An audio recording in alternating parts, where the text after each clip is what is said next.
The battle to control the entertainment pipe into your living room just got a bit more interesting.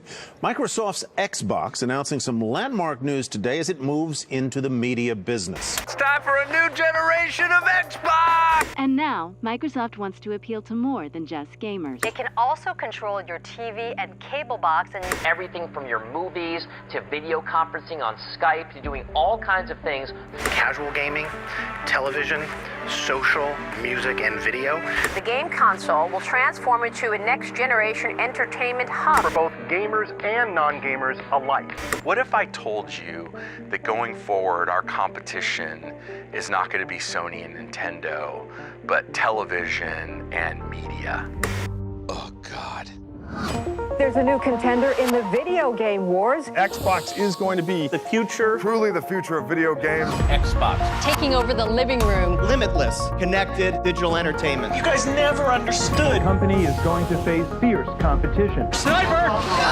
It's a ticking time bomb. Makes me very nervous to actually play this for you. Xbox getting a major overhaul. A bold vision for the future of gaming.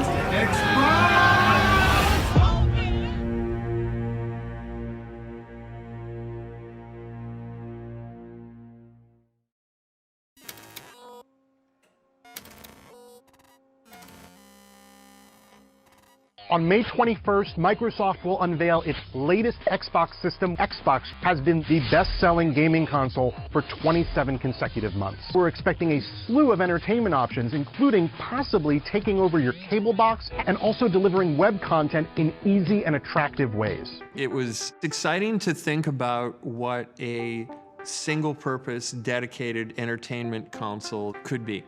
So we picked that as a path with Xbox One.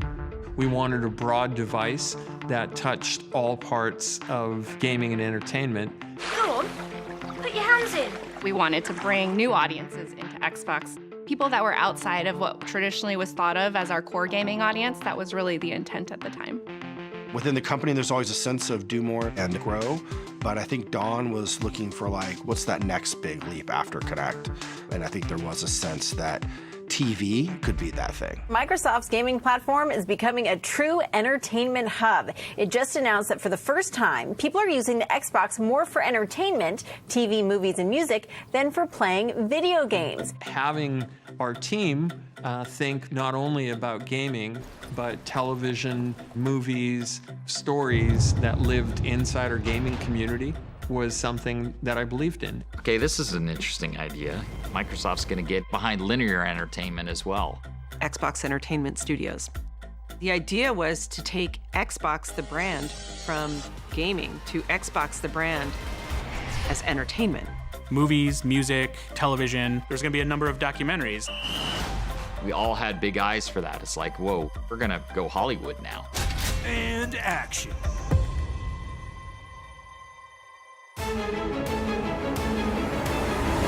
After years in development, Microsoft's next-generation console was finally ready to be unveiled at a media event codenamed Newcastle.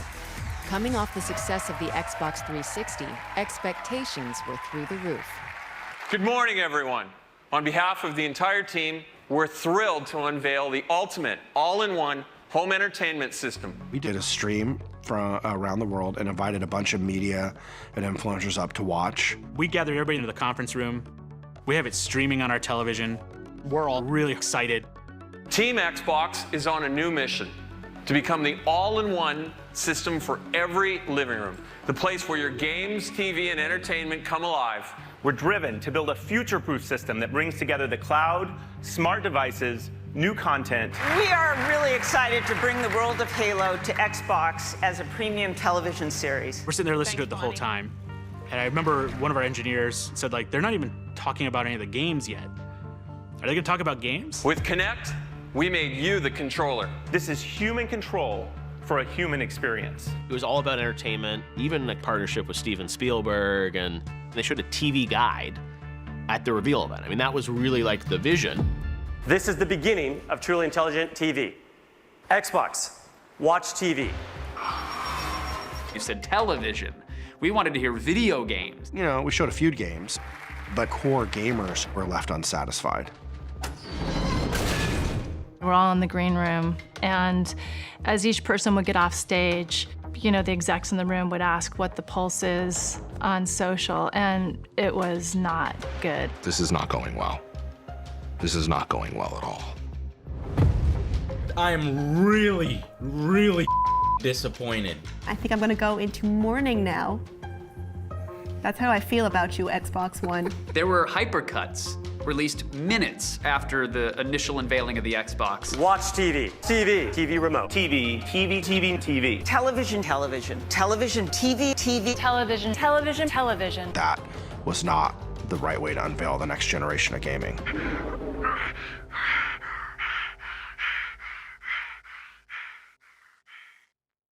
Wow. That was the worst gaming event that I've ever watched, ever. Probably could have done a better job of reassuring people that we were committed to excellence in gaming. The response was so negative, and that was when I knew our lack of focus was going to hurt us with our core audience. I can't even start. The Newcastle reveal really was about showcasing the entertainment proposition that was going to come with the Xbox One. We knew that E3 coming up in a few weeks was about games. We'll talk about all games when we get to E3. In hindsight, definitely not the right decision. You don't tell console gamers to tune into something and then not show them the games. The next evolution of gaming is a voice remote control for your television. The Xbox One reveal had obviously underwhelmed fans, but Microsoft saw an opportunity to right the ship just 3 weeks later, on the game industry's biggest stage. This is an exciting day for our teams. And as we've been promising, it's all about the games. We're excited to share with you a stunning lineup of world premiere gameplay and announcements. The ball's in Microsoft's court, and they come out and they show some games. And then right at the end of their press conference, I remember looking up at the teleprompter. Xbox One will launch this November in 21 markets around the world at $499 in the US. $499. At the time, the ideal price point was $399. Anything that over $399, you're in for a real struggle.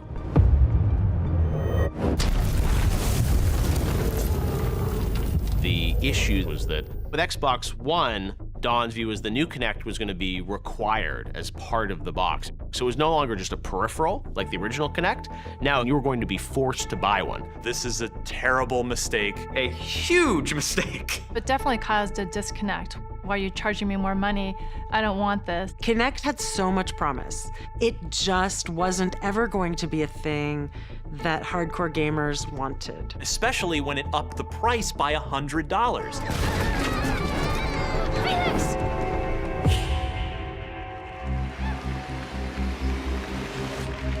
And then, later that day, Sony announces the price of the PlayStation 4. I'm very proud to announce that PlayStation 4 will be available at $399. We were surprised by the $100 difference. You know, then it's like, that's a pretty big headwind to come back from. You have essentially the same hardware, but one device is $100 cheaper. Cool, I'm gonna go with that one. And that's where they lost. 360 set us up for being the best box for developers, the best box for core gamers.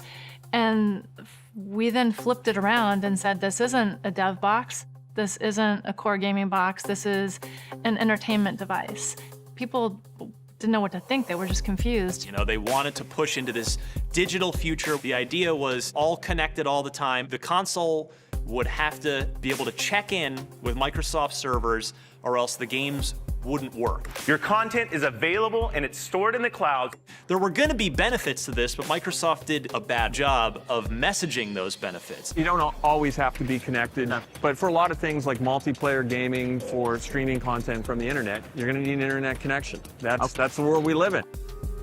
One of the biggest points of confusion was how the new, always online device complicated the selling, trading, and gamers' biggest concern, sharing of games. We knew the digital age and era was coming. We knew it. The original concept was you were gonna have to be connected to play your games. You're gonna play your games on your Xbox One. Here's a disc. Load it in, and you were gonna have to get a license for that disc. But you had to be online to buy the license. So it was a great way to not have people do big downloads, but here's the disc and just pass it around. That's it, simple as that. Well, that wasn't clear.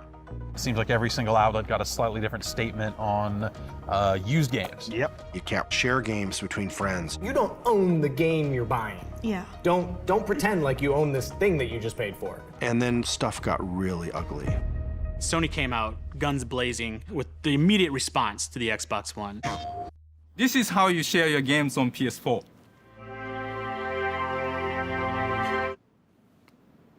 Thanks.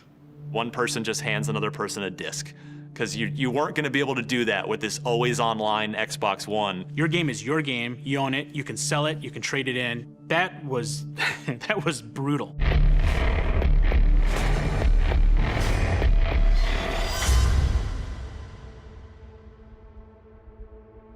As a team, you've got to take some bets on things that you believe in and put that thing out. Clearly, in hindsight, it was wrong. People didn't want to spend $499 for a box to plug into their television to watch TV. They weren't wrong. Microsoft wasn't wrong that gamers wanted and expected more from their consoles.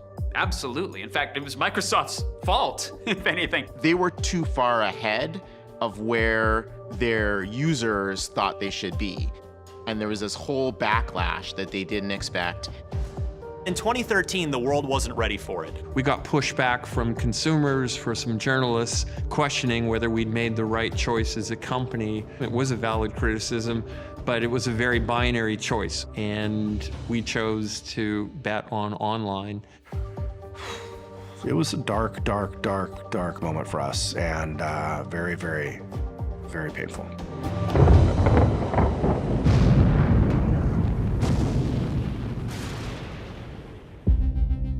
News raced around the tech blogs Monday that the man behind Microsoft's future console, the Xbox One, is leaving the company.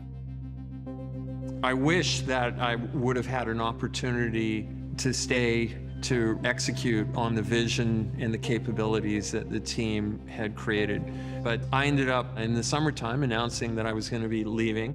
I just remember getting an email from Steve Ballmer that essentially said, Don Mattrick has left.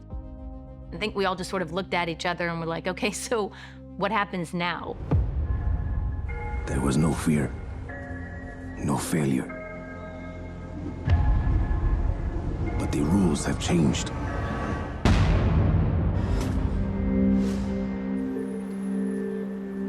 It was a long road and a long path from there, but the team didn't give up, didn't want to quit, didn't feel like we couldn't overcome this. And we still had to come out and deliver the console. Well, it's here. Xbox One, finally on sale.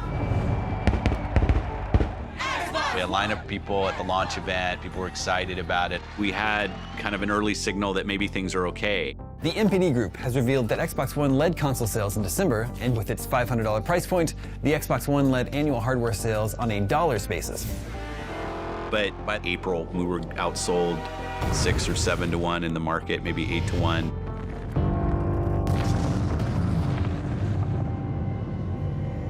This was really bad, like catastrophic bad. The reality is, when you have moments like this, the future of the brand is at stake. You question whether or not you're gonna be here in 5 years. It's never a given that you're gonna get to make another generation of a console. Brands die every day. No one's playing on an Atari anymore. Like, nobody is playing on a Sega Genesis. We felt like our future was at stake. I think Microsoft learned the hard way. If you take your eye off the ball, and if you don't put gamers and games at the center of your ambitions, it's going to come back and bite you. Our fans had lost faith. It's collapsing. How do we re-earn the trust of customers? One thing that was very clear, more of the same was not going to work. Today, Microsoft has announced that Microsoft Studios corporate vice president Phil Spencer is the new head of Xbox. Let's talk about your new role. What are you going to be doing? The emergency glass was shattered, and Phil was pulled out and put in to right the Xbox ship that was sinking.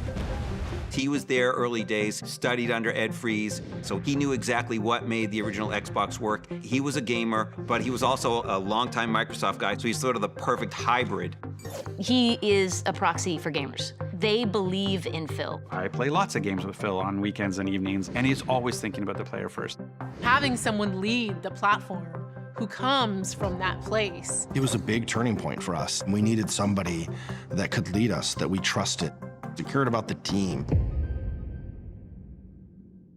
I had no training in running a team of that size or the platform team or the hardware team. So I knew that it would be a challenge. One of the things that was really hard about the Xbox One launch was Phil had more than a broken business. He had a broken culture. There were people who would literally come up to me in tears. Who had killed themselves to try to get a product into market. The product did not make gamers happy. So I knew we had to get the team on board. We have to believe in why we're here. The first thing that Phil did was he went after culture. I wanted to try to continue to see Xbox be an important brand in gaming, but it's not just about me. As a leader, you realize that if we can't empower our great people to do great things, that we should give up. I knew that this effort would take the entire team, and it was going to be incredibly hard. Under Phil's leadership, and with a green light from Microsoft, the Xbox team launched a plan to pull back from the edge of console obscurity. Xbox had a lot of plates to spin. They had to gain the trust of developers, they had to make a statement with the gamers, reverse all the messaging that they made, and that's not a switch that you flip overnight. That can take years. Years. I don't think there was a question around where I wanted to focus. We know that day one customer every year has to be the gamer. You expand from that gaming audience out. With Phil being in charge, it sort of cemented putting a game face back on Xbox. Marty, big news today. Yeah, bombshell. Microsoft announced that a connectless Xbox One is coming June 9th for $399. Yeah. One of the decisions that we had made is that we were going to offer Xbox One without Kinect and lower the price by $100. This is what everyone wanted. Xbox Entertainment Studios, which is better known as the TV division, has been shut down. Shutting down Xbox Entertainment Studios was really just trade-offs we had to make. All of the investments that you're making in that entertainment, the movies, the TV shows and things, are gonna come at the expense of making the same investments in games. And we still had more games we needed to make.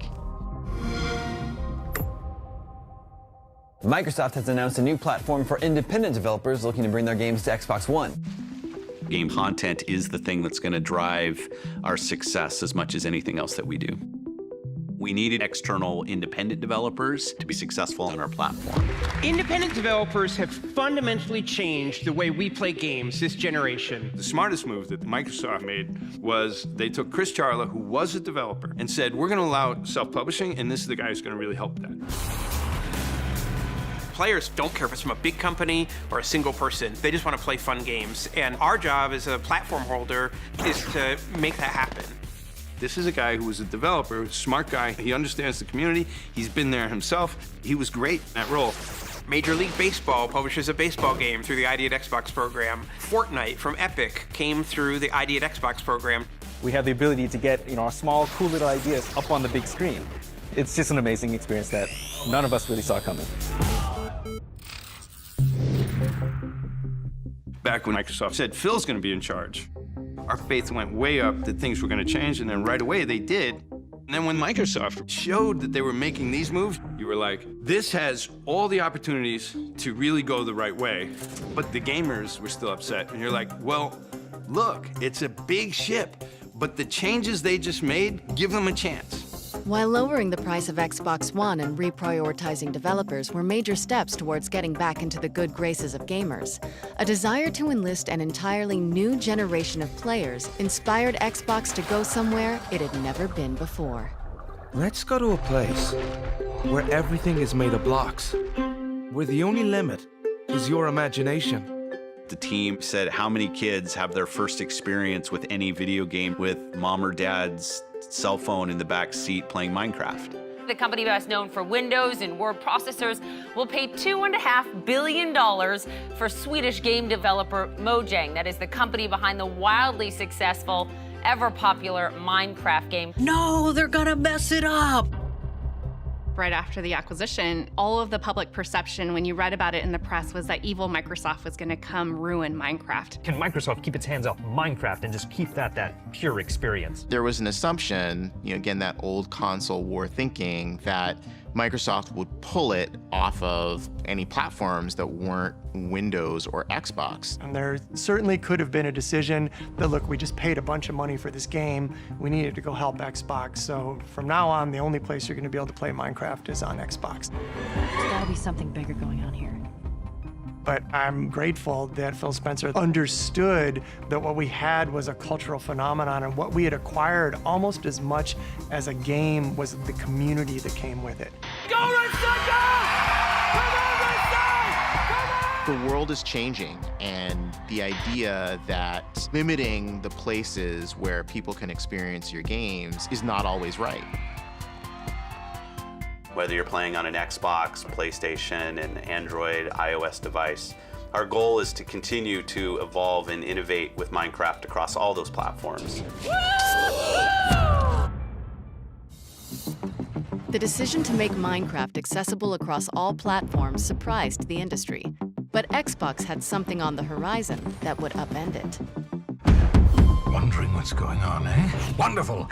Let's get started. With all of the things that we're trying to go do, creating Game Pass was a decision that was going to be disruptive to the industry. Oh, hey! Game Pass was the first service where you'd have access to a library of games and you could download and play the games in their full fidelity locally.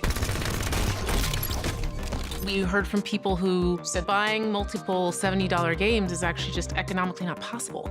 And people wanted to play across devices. With Game Pass, you now have a shared library with your friends. And you can just decide to say, hey, let's go jump on and play this. What we learned as part of it was kind of not necessarily something we do at the beginning, but became this part of the journey, is it also created enormous value for publishers. Developers that might not have had the front row or front seat, they're in there, and they're on the same level as Halo. You know, when you're building a game, if you're not a known IP, it's really easy to get lost. The biggest thing about Game Pass is the amount of players. I can put a game into Game Pass, and 10 million players can show up the next day who might not have decided to plunk down $60 for my game. It lowers the barrier to entry. It makes it easier for you to experiment and choose. The people that subscribe actually play more games. It's just like flick, flick, flick. Oh yeah, I'll play this one for a while. And now you see other companies considering and moving in faster to the Game Pass model. Game Pass is probably the future of how we distribute games.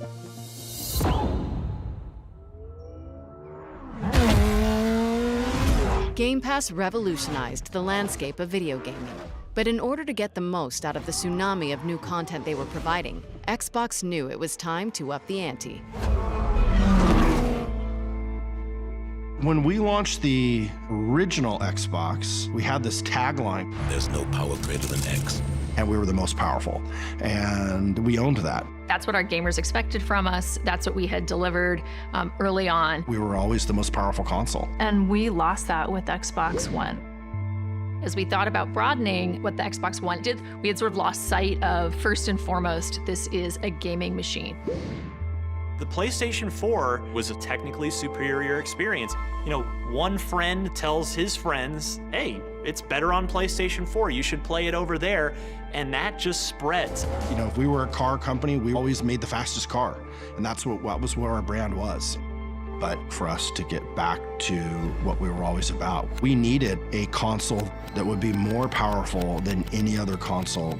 It was about reclaiming the horsepower narrative. So Phil delivered Project Scorpio, which they called the Xbox One X. We went back to our roots of being the most powerful console ever built. More power, more pixels, more frame rate. It was all about core gaming goodness. True 4K gaming. They engineered the world's most powerful console. They win back a lot of gamer trust with that. This monster was almost like the rebirth of the Xbox brand. To continue to make sure there is no power greater than X as we thought about the future. The most powerful console is a thing of beauty. I think the big thing for me is just games. How do we deliver the best games to people? Get the games that our players love. We said, content is critical. And one of the best ways to get the best games is to invest in studios. That's what we like to see. But making games is hard, it's complicated. It's about, hey, can a group of people actually effectively create something together? We have to be really thoughtful and mindful about respecting the culture and the heritage of the studio, but also infusing, kind of the power of Microsoft. There's no magic formula for that. I think that's more of an art than a science. One of the biggest missteps that we learned from in the past was Lionhead. We had already published Fable 1, and it was a hit. People loved it. The beauty of that game, it was basically like a moving stained glass window. People wanted more, and so we bought Lionhead. Those were good years. The game was great. Just everything came together.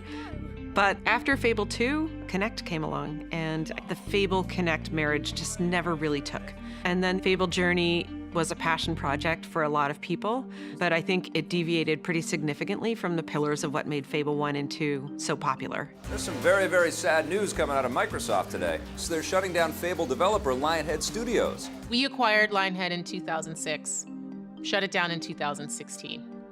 A couple years later, we reflected back on that experience. What did we learn? How do we not repeat our same mistakes? You acquire a studio for what they're great at now, and your job is to help them accelerate how they do what they do, not them accelerate what you do. I wish Lionhead were still a viable studio. It is only when you fall that you learn whether you can fly. When we launched Xbox One X in 2017, we knew studio acquisitions were going to be huge for us. The studios we had were creating amazing games, but we wanted to have more. And the challenges that we went through with Lionhead taught us what to do this time. Welcome to E3 2018. So with the many failures of the Xbox One, they're a distant second to Sony. But to their credit, they had been doing everything right. The potential is there at E3 2018 to regain that foothold in the upcoming next generation. We know that exclusive games from our Microsoft studios are what originally turned so many of us into Xbox fans. The first and greatest instance of us showcasing what we do for players is what we do with our studios. Phil, he took out the credit card, went on a shopping spree, bought some amazing companies, started promising games. I'm excited to welcome Undead Labs to Microsoft Studios. It doesn't matter what your technology is. If you don't have the games, we were done. Content is king. Ninja Theory, Compulsion Games, a brand new Microsoft studio. The Initiative, Playground Games. Yesterday was a huge moment. You brought not one, not two, not three, not four, but 5 new studios. The acquisitions kept coming at a blistering pace. We'll be acquiring In Exile Entertainment, Obsidian Entertainment. We doubled the number of internal studios to 15 internal studios and made a big group of acquisitions. Double Fine Productions. Buying all those studios, Microsoft focused back on the hardcore gamer. We're highlighting 60 games for you. 14 games from Xbox Game Studios and over 30 games premiering in Xbox Game Pass. Let's jump in. This volley of acquisitions created one of the largest, most diverse catalogs in the industry. But Microsoft had its eye on one more target, and it was a big one.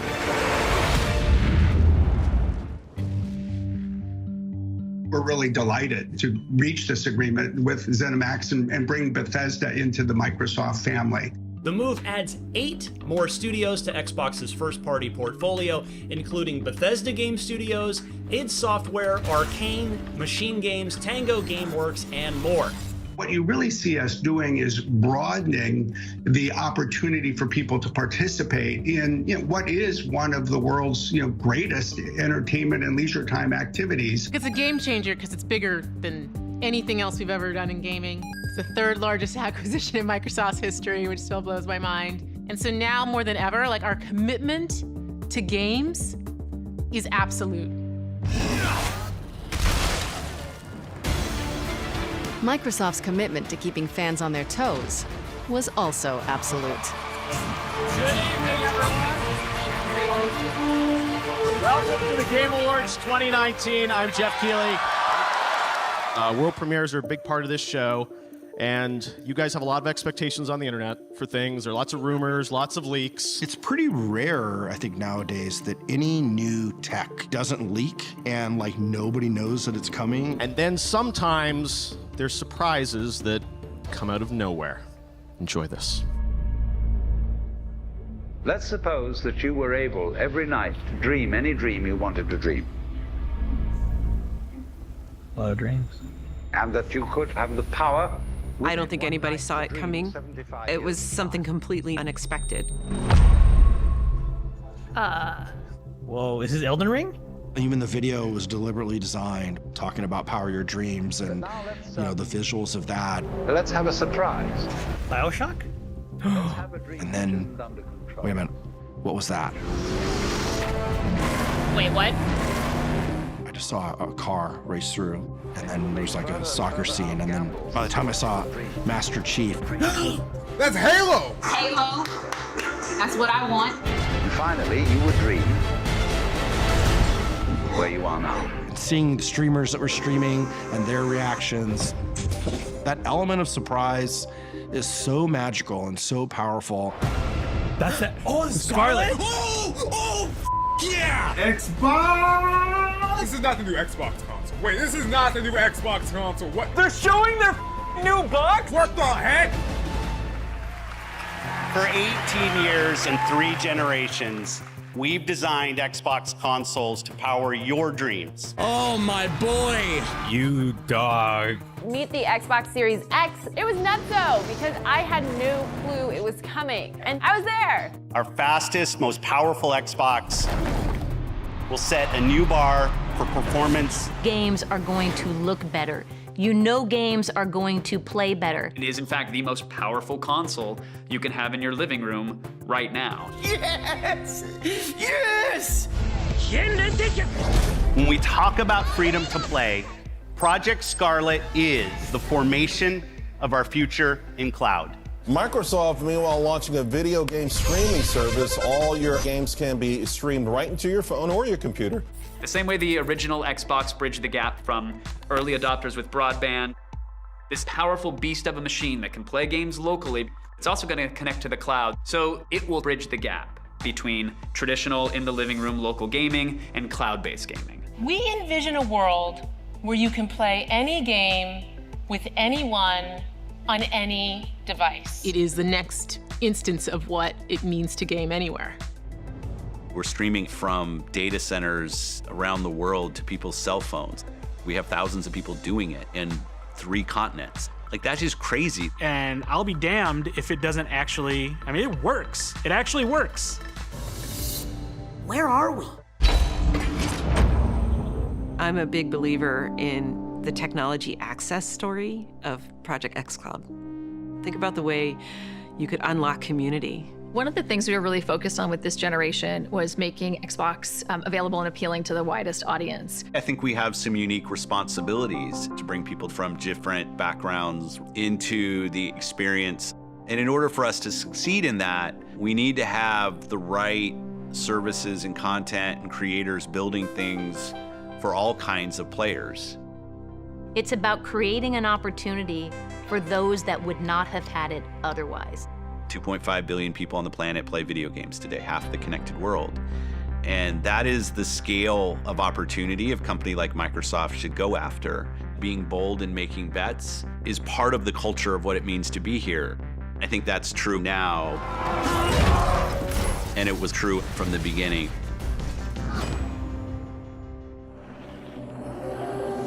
Where are we going? Back to where it all began.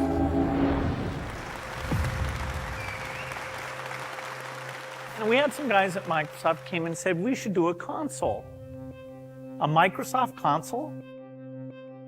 It's insane to launch a game console. When you're Microsoft, you made frickin' Windows and a spreadsheet. Bill Gates took a bet on us.